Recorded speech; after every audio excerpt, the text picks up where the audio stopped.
Betty Colby had 45 days before the county would condemn the greenhouse her father built in 1961, and $1,100 she didn't have to pay the back taxes that came with it.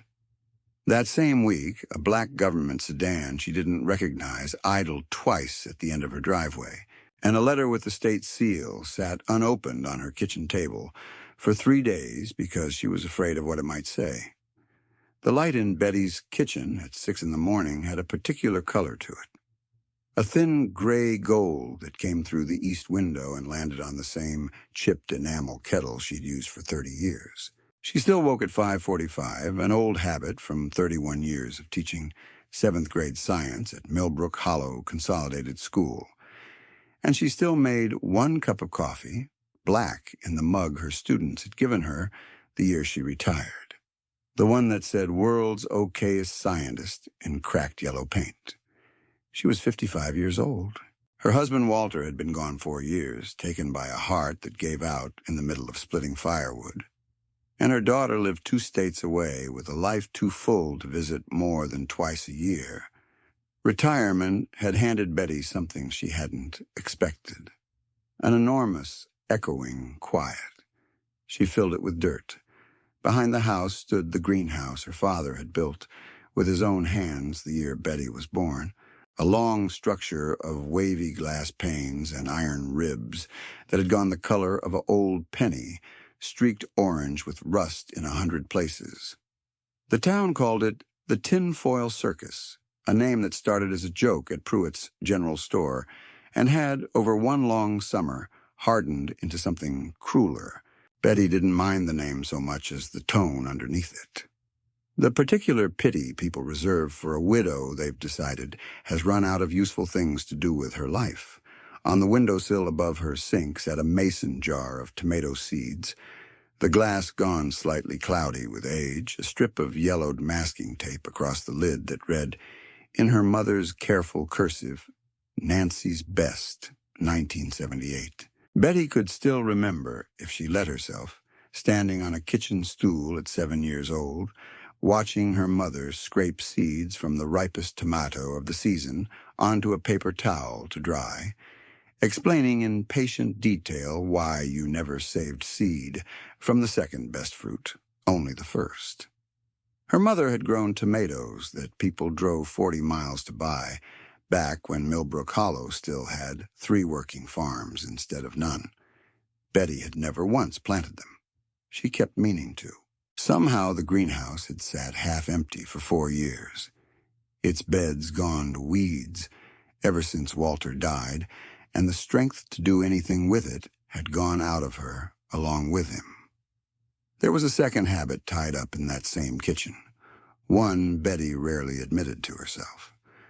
Most mornings she still poured 2 cups of coffee out of pure muscle memory before catching herself and pouring the second one down the sink. Walter used to sit across from her at that table grading nothing, since he'd been a mill foreman his whole life and had no papers to grade, just reading the paper and asking her every single morning what she had planned for the greenhouse that year. He'd never once seen her actually do anything with it. The question had simply been his way of starting the day, the way some couples say good morning.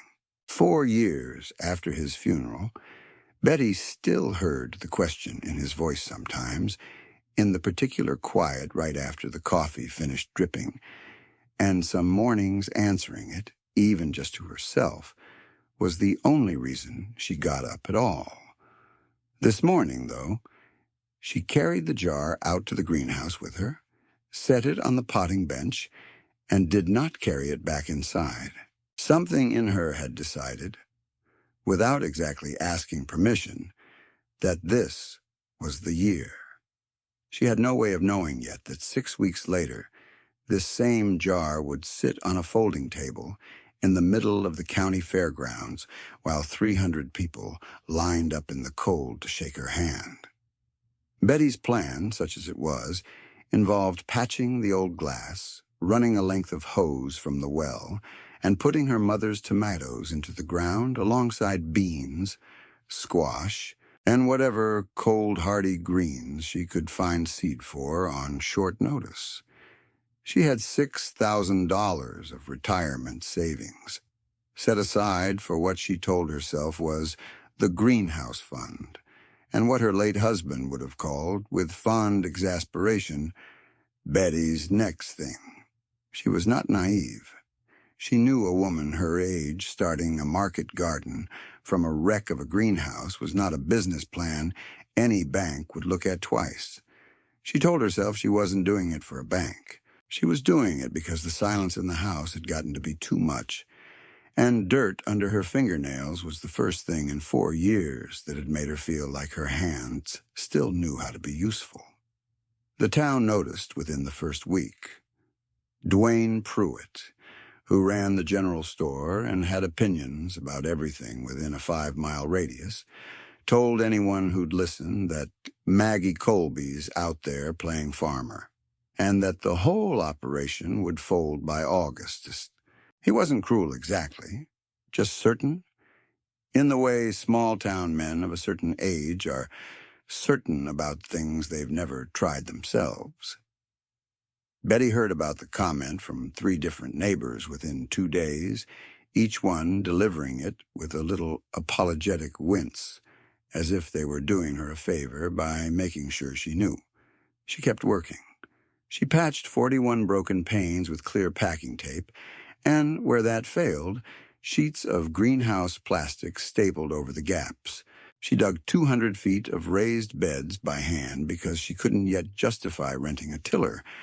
Her back ached in ways it hadn't since she'd chaperoned the 8th-grade camping trip a decade earlier. At night, she'd sit on the porch step with her hands throbbing and think, not unkindly, that 31 years of standing in front of a classroom hadn't prepared her body for this kind of work, even if it had prepared her mind for the patience it required. But the beds went in, row by row, and by the 3rd week of May, the greenhouse that had been a punchline for a summer was showing the first green fuzz of new growth pushing up through the soil. Word of what she was doing spread the way everything spread in Millbrook Hollow, faster than the mail and twice as unreliable. A woman at the diner told another woman that Betty Colby had spent her whole retirement fund on some kind of science experiment. A man at the hardware store, buying nails for an unrelated project, mentioned to the clerk that he'd driven past and seen the widow Colby out there at 6 in the morning talking to her tomatoes. None of it was cruel enough to call outright bullying, but it added up, over weeks, into the particular loneliness of being the subject of a joke you're not in the room to correct. Betty heard most of it secondhand, filtered through neighbors who meant well, and she learned to let it slide off her the way rain slides off good glass, noticing it, but not letting it in. The first real trouble came in June, in the form of a letter from the Windham County Building Inspector's office. Betty's greenhouse, built long before any modern code existed, was now technically a structure of concern, the phrase actually used, due to its rusted structural supports and non-compliant glazing. She had 45 days, the letter said, to bring it up to code or apply for a variance, or the county would order it dismantled. 45 days. She did the math sitting at her kitchen table with the letter in one hand and her coffee going cold in the other. 45 days wasn't enough time, and $1,100 wasn't money she had free to spend on permits and structural engineers, not on top of the $6,000 she'd already sunk into seed, soil, and glass. As if the county letter weren't enough, Betty received a call that same week from Grace Whitfield at Green Mountain Trust, the small local bank that had held Walter's farm equipment loan for years after he'd stopped actually farming anything. The loan itself was nearly paid off, only $1,100 remaining, the same $1,100 the county now wanted for taxes and permits, and Grace's voice on the phone was polite in the particular way bank employees are trained to be polite right before delivering bad news. If the balance wasn't settled by the end of the season, Grace explained, the bank would have no choice but to file a lien against the property, on top of whatever the county decided to do about the greenhouse itself. Betty thanked her, hung up, and sat at the kitchen table doing arithmetic that refused to come out any better no matter how many times she tried it. $1,100 for the county, $1,100 more for the bank.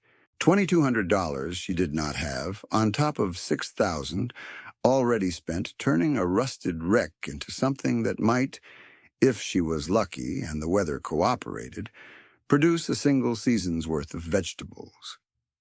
That was the same week the black sedan first idled at the end of her driveway.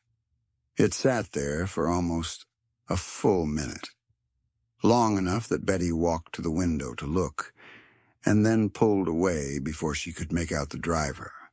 She told herself it was nothing. A tourist checking a map, maybe, or someone lost on the back roads that wound through Millbrook Hollow toward the interstate. She did not mention it to anyone, mostly because she wasn't sure what there would be to mention. Betty answered the county's letter the only way she knew how, by asking for more time and admitting in writing that she couldn't afford an engineer's stamp on new supports.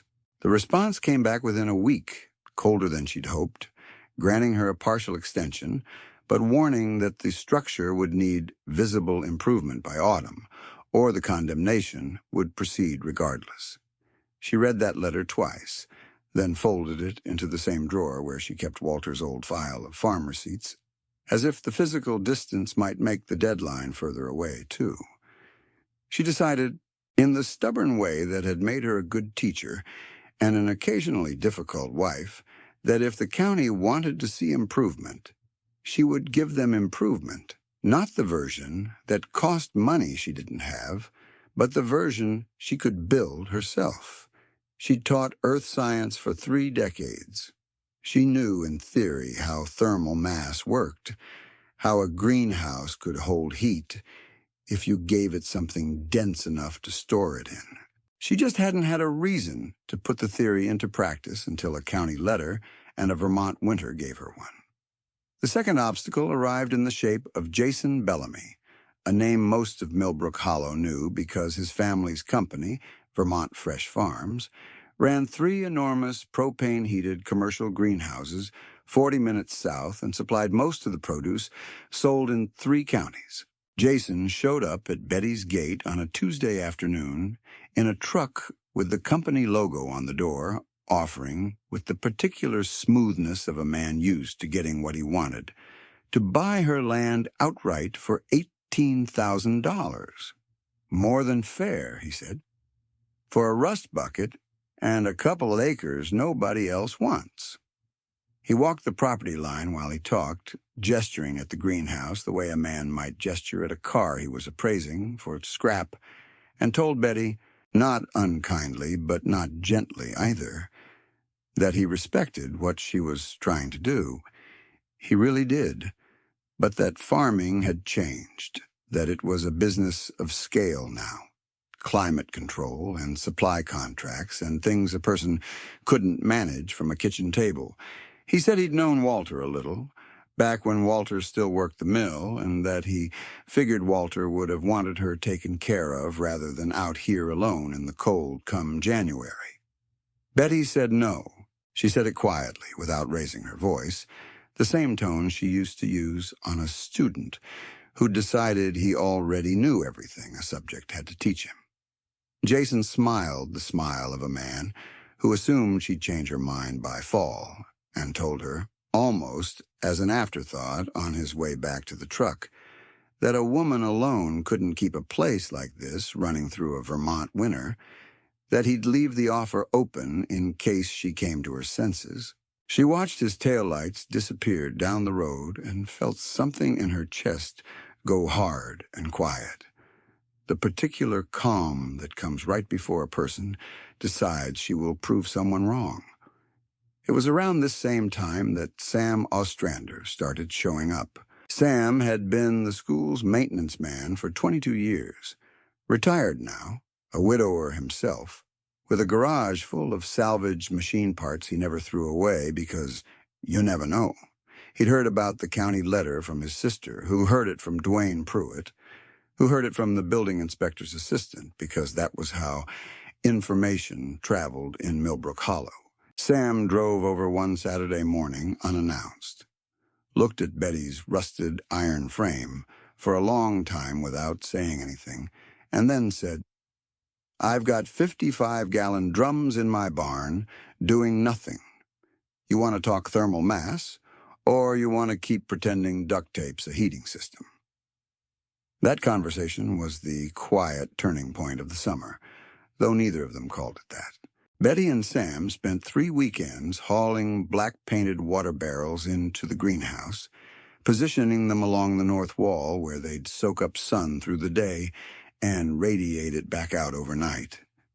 Sam had an old tractor engine block sitting in his barn, rusted beyond road use but sound enough to serve as a heat sink. And together they rigged a closed water loop that ran the block's residual warmth, captured from a small wood-fired rocket stove, through a coil buried under the growing beds. Neither of them had a blueprint. They built it the way Betty's father had built the original greenhouse, by trying, failing, adjusting, and trying again. By late September, the structure looked different. The rust was still there, streaking the old iron, but new bracing ran along the weakest joints, salvaged from a barn Sam's cousin was tearing down, and the barrels along the north wall gave the place a strange, industrial look, half greenhouse and half boiler room.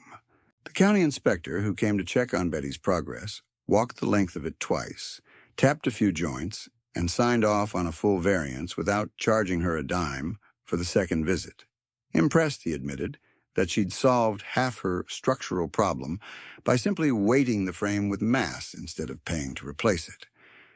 Betty didn't know it yet, but what she and Sam had built by instinct and spare parts was, in its basic principle, more efficient at holding heat through a cold night than the sleek propane furnaces running in Jason Bellamy's greenhouses 40 minutes south.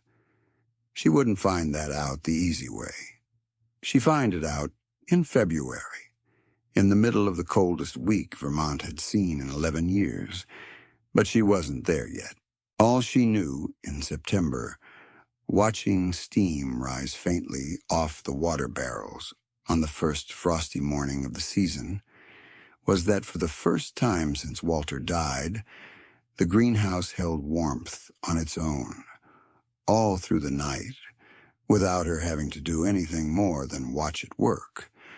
What she didn't know was that the letter she'd been dreading, the one with the state seal still sitting unopened for those first 3 days back in June, hadn't been from the county at all. The letter, when Betty finally opened it that October, turned out to be from the Vermont Agency of Agriculture, informing her that her name had been submitted, by whom it didn't say, for a small rural resilience grant intended for farms experimenting with low-cost, off-grid heating methods. It wasn't much money, $2,800, but it came with something more valuable than cash. A site visit from a state agricultural engineer named Melissa Desai, who arrived in November with a clipboard, a thermal camera, and open skepticism about whether a retired schoolteacher's barrel and wood stove contraption could possibly outperform commercial equipment. Melissa arrived expecting, by her own later admission, to spend an hour confirming that a retired teacher's homemade contraption was exactly as inefficient as it looked, sign a form, and be back on the highway before lunch. Instead, she spent 4 hours in the greenhouse, taking readings at different points along the growing beds, comparing them against numbers she pulled up on her laptop from Vermont Fresh Farms' publicly filed energy reports. She crouched by the barrels for a long while, with her thermal camera, watching the false color image shift as the stored heat bled slowly outward into the night air, and asked Betty, twice, to walk her back through exactly how the loop was plumbed, as if she suspected she'd misread her own instruments the first time. What she found surprised her enough that her questions shifted, somewhere in the third hour, from polite skepticism to genuine curiosity. Betty's thermal mass loop, crude as it looked, was holding the growing beds within 4 degrees of ideal overnight, using a fraction of the fuel a propane system burned to do the same job. Melissa didn't promise anything, but she said before she left, packing her clipboard and thermal camera back into her state-issued sedan. The same sedan, it turned out, that had idled twice at the end of Betty's driveway back in June, while Melissa tried to work up the nerve to knock on the door of a woman the office file had described dryly as resistant to contact, that she'd be filing a very interesting report and that Betty should keep records of everything from here forward because someone at the state level was going to want to see them. Betty didn't have long to feel proud of that because the discovery came with a complication she hadn't expected. The grant money, and more importantly, the credibility of the site visit, meant nothing yet in dollars she could spend on the 2 things she needed most: enough banked firewood to fuel the rocket stove through a full Vermont winter, and enough labor, since her own back was 55 years old, to keep 300 feet of growing beds tended through December, January, and February without help. The system worked. That didn't mean the winter ahead would be easy. Sam offered to keep helping, but Sam had his own health to think about, a hip that had been bothering him since August, and Betty refused to let him haul another cord of wood on her account.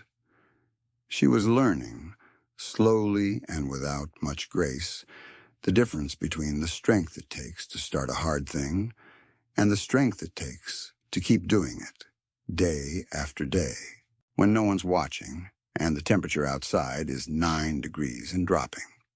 Her first real attempt at managing the system alone in mid-December went badly. She misjudged how much wood the rocket stove would need to keep the loop running through a night when the temperature outside fell to 2 degrees and woke at 4 in the morning to find frost forming on the inside of the glass and the first green shoots of her winter greens starting to droop.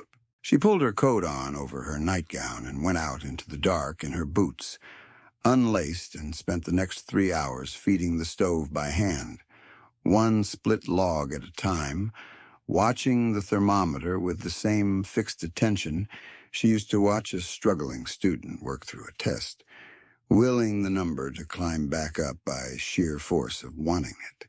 The wind that night came in under the greenhouse door in a thin, insistent line that found the gap in her coat no matter how she stood, and somewhere around 3 in the morning she caught herself crying, not loudly, just tears running down into her scarf while her hands kept moving, feeding the fire because stopping felt like the one thing she absolutely could not do.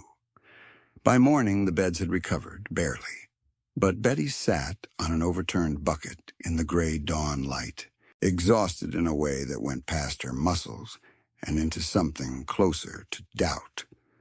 She thought for the first time since spring about Jason Bellamy's offer, about how much simpler it might be to sell the land and let someone else worry about frost, about whether 31 years in a classroom had left her with any business trying to out-engineer men who did this for a living. She sat with that thought for the length of one full cup of coffee, long enough to let it say everything it had to say, and then she got up, because sitting with a doubt and obeying it she had learned a long time ago from 31 years of watching frightened 12-year-olds face down a hard test were 2 very different things. She didn't call him.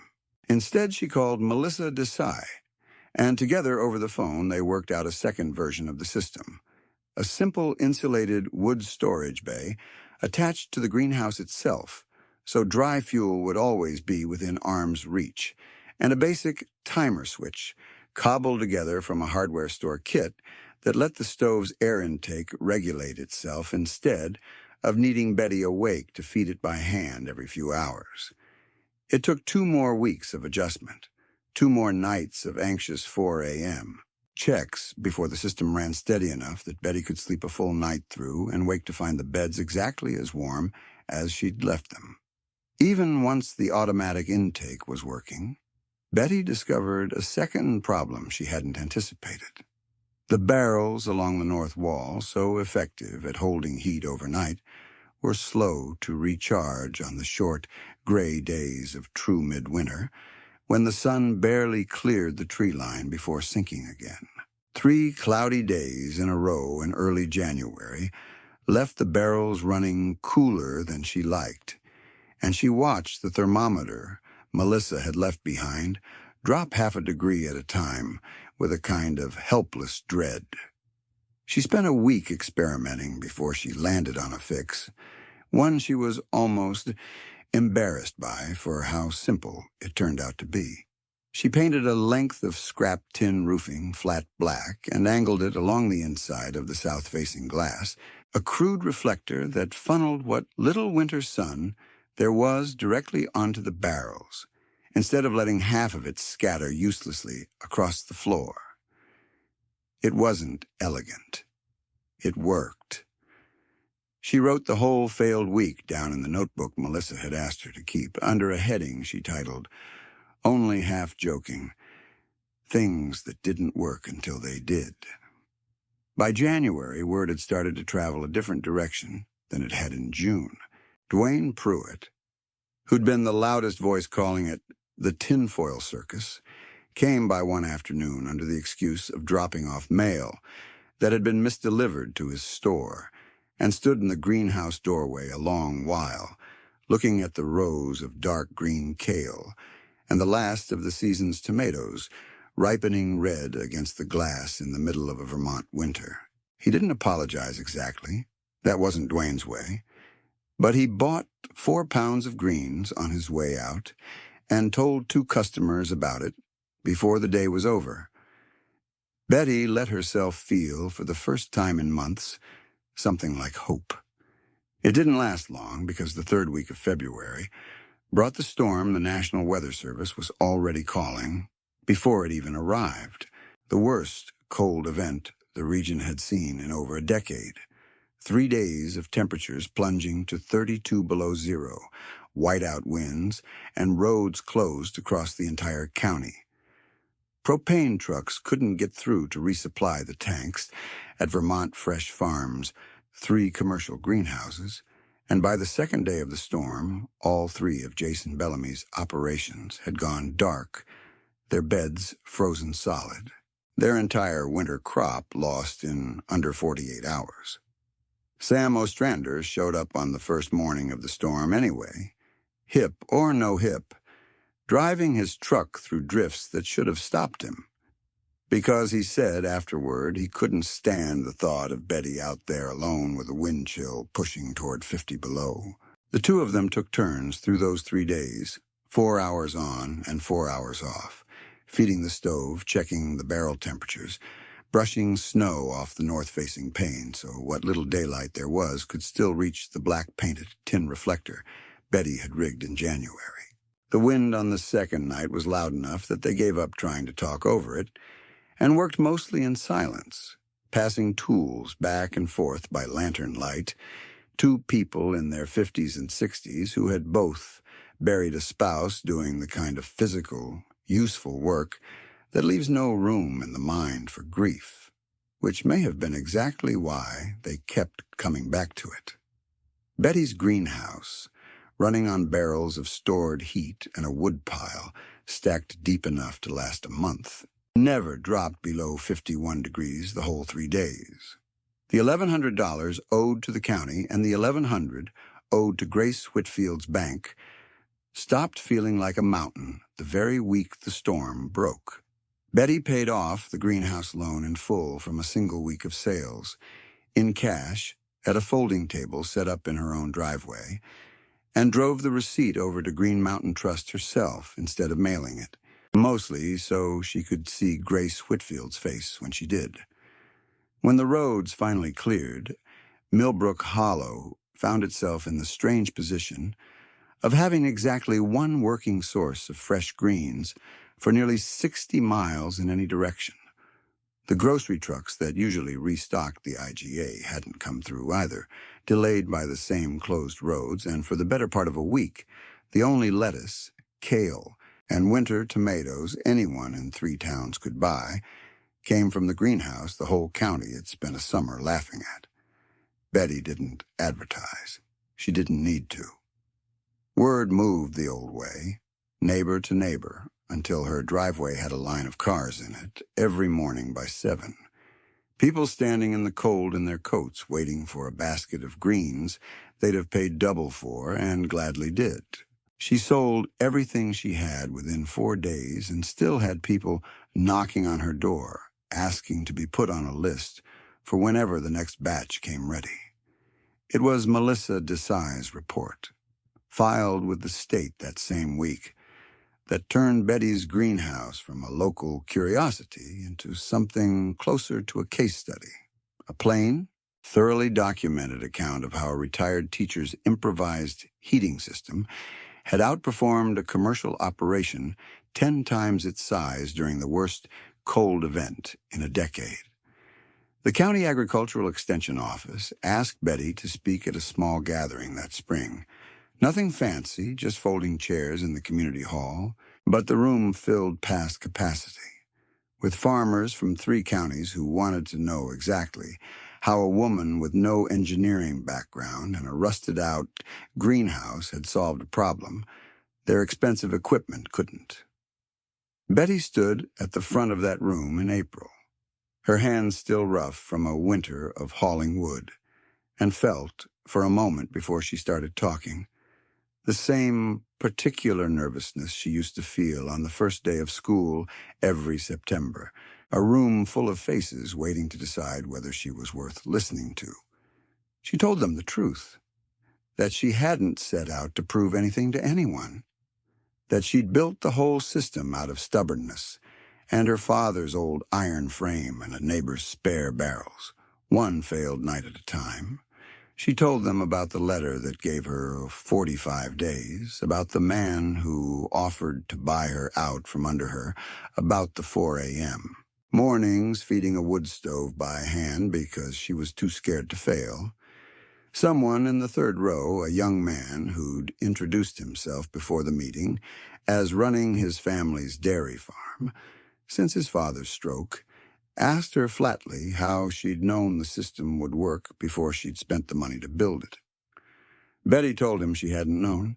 She'd guessed, and then adjusted the guess every time it turned out wrong, which she understood now was most of what farming and teaching, and she suspected most of life actually was. She didn't pretend it had been easy, or that she'd known what she was doing from the start. What she knew, she said, was how to keep going after something didn't work the first time, because that was the only skill 31 years of teaching 7th graders had ever really given her, and it had turned out to matter more than any amount of money or machinery. A few people in the folding chairs laughed at that, not unkindly, and an older woman near the back wiped her eyes with the corner of a paper program, and Betty understood, watching the room, that she wasn't just talking about a greenhouse anymore, and neither really were they. At the end of that meeting, an older man in the back row asked her, half joking, whether she'd sell her mother's tomato seeds. Betty laughed, really laughed, for the first time in longer than she could remember, and said she'd bring a jar for anyone who wanted one, free of charge, because her mother would have wanted the tomatoes shared, not sold. Jason Bellamy rebuilt his greenhouses that spring with a design closer to Betty's than he probably would have admitted out loud, black water barrels lined up along the north wall of a facility that had cost him 20 times what Betty's whole operation was worth. He never mentioned the $18,000 offer again, and the one time their paths crossed at the feed store that summer, he tipped his cap to her in a way that was as close to an apology as a man like Jason was ever going to manage. Dwayne Pruitt started stocking Betty's greens at the front of his store instead of the back, in a hand-lettered sign that read, "Local, grown through the storm," and told anyone who'd listen that he'd always known she had it in her, a version of history Betty let stand without correcting, because some victories are better left uncontested, and because she'd learned that winter that the people who doubted you loudest were sometimes just frightened of turning out to be wrong about themselves. That June, exactly a year after she'd carried her mother's jar of tomato seeds out to a greenhouse everyone told her was already finished, Betty set a fresh batch of jars out on a folding table at the county fairgrounds, each one labeled in her own careful hand, Nancy's best, free to anyone who wanted to try growing something of their own. The old iron frame behind her house still wore its rust like a map of everywhere it had been patched and repaired and asked to hold on one more season. It wasn't the greenhouse anyone in Millbrook Hollow had expected to matter. Sam stood near the folding table that day, too, leaning on a cane he now needed for the hip he'd never gotten around to having looked at, handing out jars alongside her, without being asked, and neither of them said much about it, because after a winter like the one they'd survived together, there wasn't much left that needed saying out loud. The greenhouse had held its warmth through the coldest week in a decade, when everything built to look better hadn't.